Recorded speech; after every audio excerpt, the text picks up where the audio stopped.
Country girl lost in Miami, Lila Mae grew up in a quiet little town nestled in the Appalachian foothills, where life moved as slow and steady as the river that wound through the valley.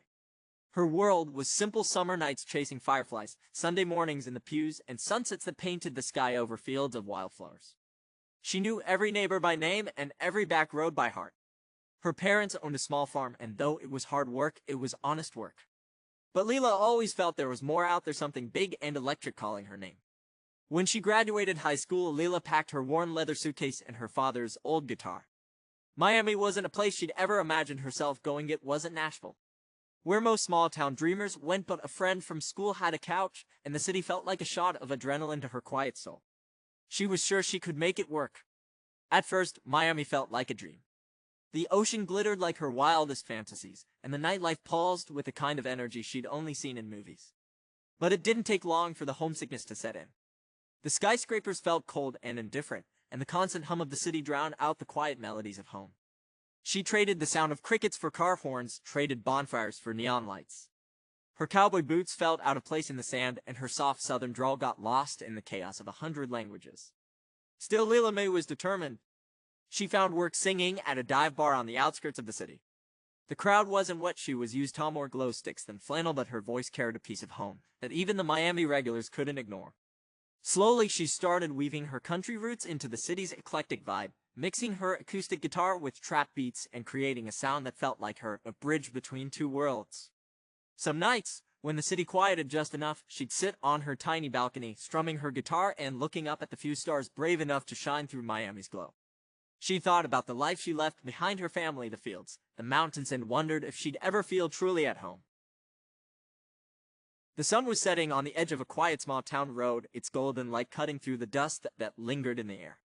Blake had just thrown the last of his things into the back of his beat-up pickup truck, a suitcase and a guitar case, all he had left to his name. The gravel crunched under his boots as he stepped away from the place he used to call home. It wasn't much a one-bedroom house with peeling paint and creaky floorboards, but it had been theirs once. Blake and Haley had carved out a life here, or so he thought. She was the wild kind, always looking for something bigger, something better, and Blake.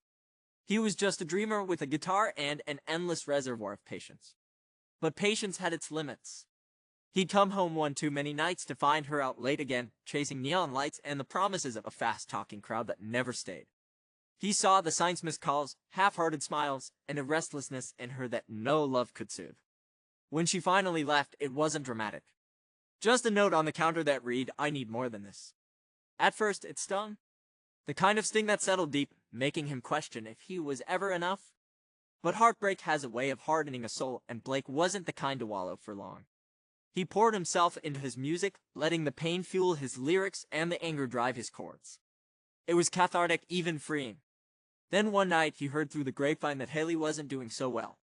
Her something better had turned out to be a series of broken promises and closed doors. She was stuck in a town a few miles over, working nights and barely making ends meet. The irony wasn't lost on him. Blake had no intention of gloating. He wasn't built like that. But as he drove down the open road with his guitar in the back and a new gig waiting in the next town, he couldn't help but feel a quiet satisfaction. He had found his rhythm again, his purpose. And Haley. She'd become the cautionary tale of someone who let go of something real in search of something fleeting. As the stars came out and the engine hummed beneath him, a melody began to form in his mind. He tapped the steering wheel and hummed the words softly to himself: "Sucks to be you. Yeah, you're the one who'll cry." He smiled. Life had a funny way of writing the best songs.